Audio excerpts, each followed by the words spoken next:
Dating apps are like a meat market. They are a meat market where both people, both men and women, are essentially searching for a body, okay? 18,600 minutes in a year. Oh my God. Whew! I'm already nauseous. This is actually insane. There are better ways to use your time in your life instead of going on dates. Imagine if you chased your dreams instead of going on dates. And then imagine that you ended up in Italy because you were doing something for your dreams. And then imagine in Italy you found the love of your life, maybe. Are you watching?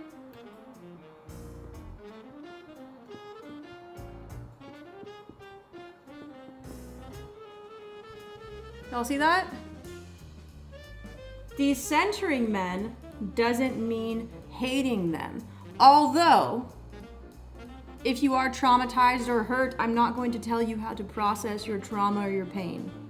Let's say that as well. I believe there's a confusion on what decentering men is. I personally talk about decentering men in a way of like, this is who they are. And if you understand who they are and you choose to participate still, then you're to blame, okay? Then you are to blame. Because once you find out the games that they play and you still choose to get on the court, then it is your fault. This isn't backwards, is it?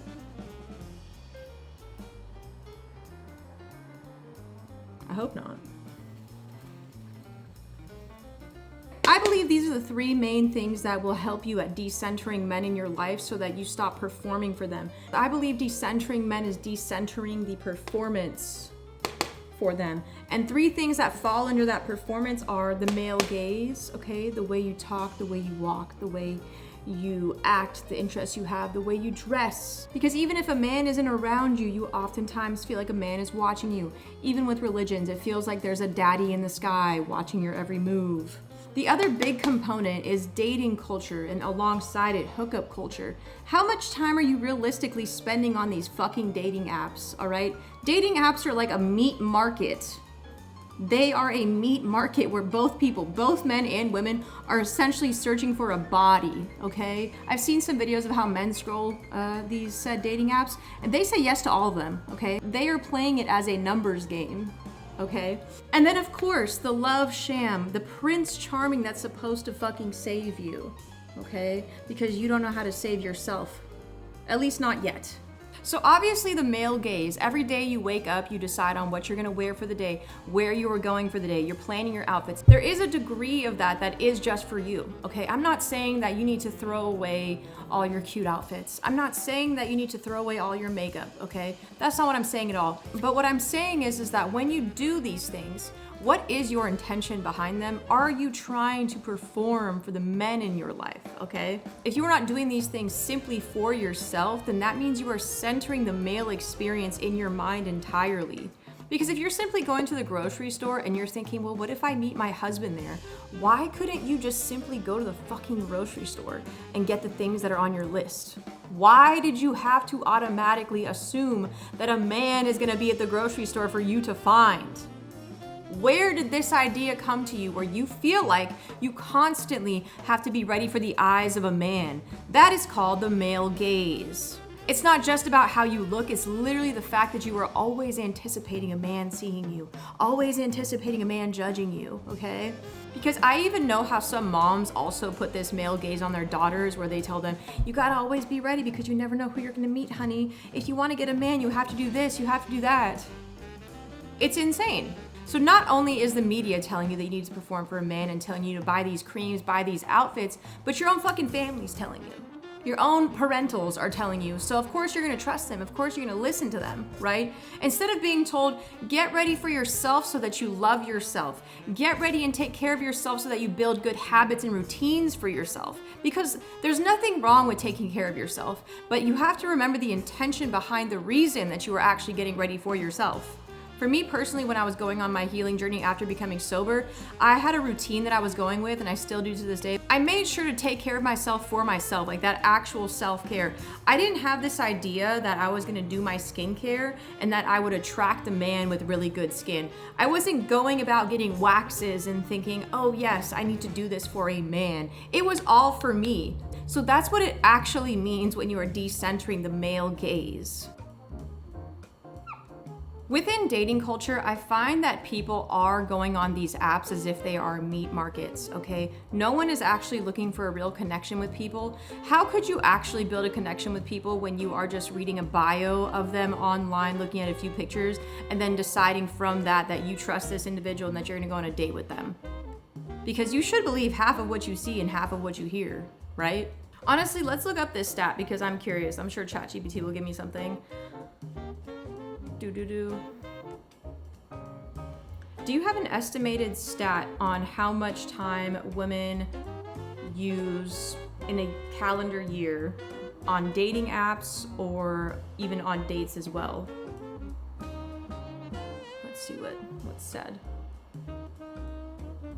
This is actually insane. Women spend about 51 minutes per day on dating apps, slightly more than men. 51 minutes per day. Oh my God.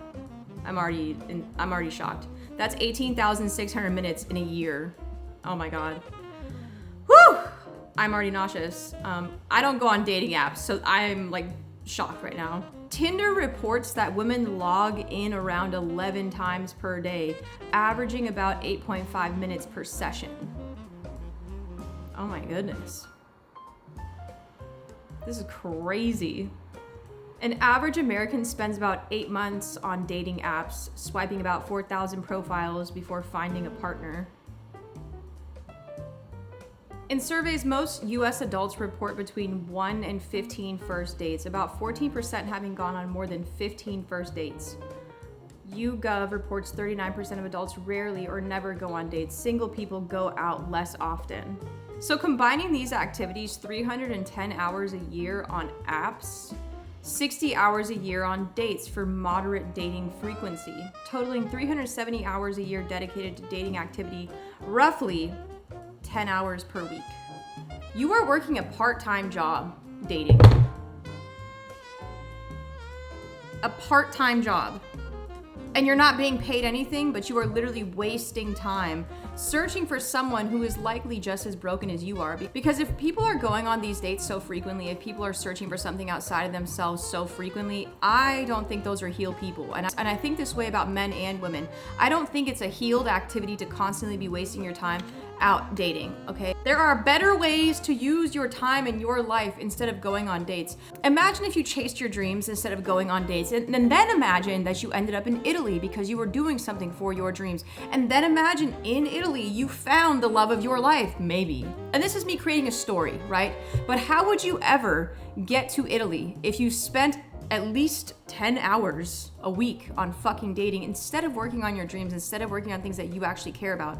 Because I truly believe that everything that happens to you is for a reason. I truly believe that if you aren't finding someone, then the rice is done cooking.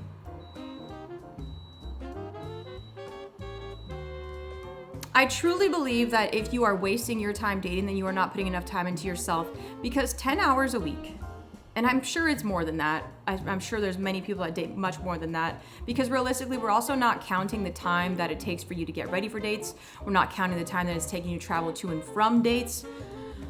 Oh my God, it's so much wasted time. It's so much wasted time. I kind of have this same perspective of when I was like becoming sober. I was doing the math myself because I like to see a bigger picture. I know that some people think, oh, if I'm drinking or getting lit, 1 to 2 days a week and then maybe need a day to get sober, right? That's 3 days a week that you are engaging in these activities, right? And then you times that by 52 weeks, that's over 150 days of you wasting your time, literal time, every single year to do something that doesn't even fulfill you. So I feel the same way about dating, because I do believe that if you work on yourself and you end up in these different places in the world, or you chase your dreams, it could be even in like a local town or a state that's right next to you. I believe that the universe works in mysterious ways and brings people together, okay? And I do believe that two healed people eventually could find each other, but I don't believe that you can find a healed person on dating apps frequently and often, because in my opinion, I don't think dating apps are giving y'all a solution, because if they did, then you wouldn't come back on the fucking dating apps. That's how I see it, okay? It's a business. If they realistically wanted to match you with the love of your life, you wouldn't come back to the app after one date. There's no money in that. They need you to pay the subscription. So overall, you're wasting so much of your time, your most valuable asset in this life, on dating apps. Dating. Chasing the love sham.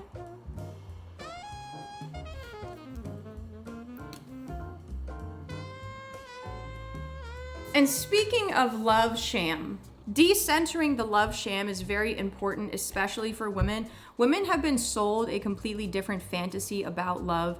Men do not look at love the way that women look at love. Men see love as a transactional thing. You give me something, I get something, okay? Once you take that thing off the table, the love disappears. That's what I believe. You could be with someone for many years, and if you say no to them one time, then all of a sudden it's an issue, okay? So was it actually about love, or was it always transactional? And if you finally face the reality that it is transactional, and that's okay, then you can understand the entire game of the love sham. But women have been led astray, especially with Disney movies, because Disney is also propaganda, okay? And not only Disney, rom-coms, romantic books, magazines, etc. are telling women this lie that in order to get a man, they have to perform these things.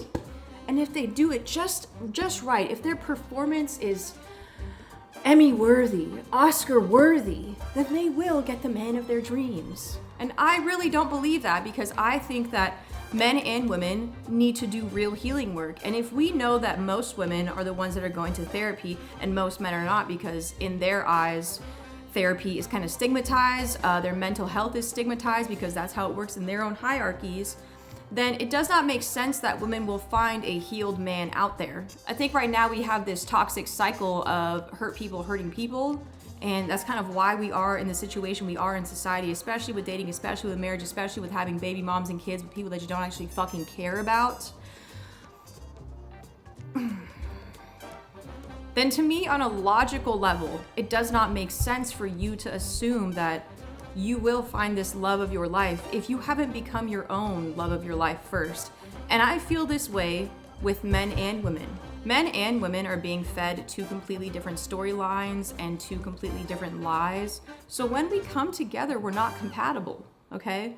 Not only are we not compatible, but both parties expect the other party to fill a void, because a lot of women are talking about how men want the women to do the emotional labor, and I agree, especially, in a household, especially if you have kids, especially if you are running the entire house. There's lots of invisible labor there. But I also will say that women expect a man to be this Prince Charming, this perfect, amazing man that's gonna save them out of their mental victimhood as well. Both men and women are victims in this sense, where neither party wants to do the actual work internally, because it is hard. It's hard, but it's not impossible. And I do believe that people can do this difficult work in a efficient way, and I do believe that people can do this work for free, okay? I don't believe that you need to be on medication for the rest of your life to heal. I don't believe that you need to pay a therapist for 30 years in order to heal. If you've been with a therapist for 10 plus years and you still haven't made any fucking progress, fire them and go somewhere else, okay? Because therapists, psychologists, whatever, are supposed to give you solutions. They're not supposed to keep you in this revolving door of trauma, because eventually it gets to this point where you look at them and you're like, oh, I have been talking to you for 10 years and we still are talking about the same shit. That is a bit odd.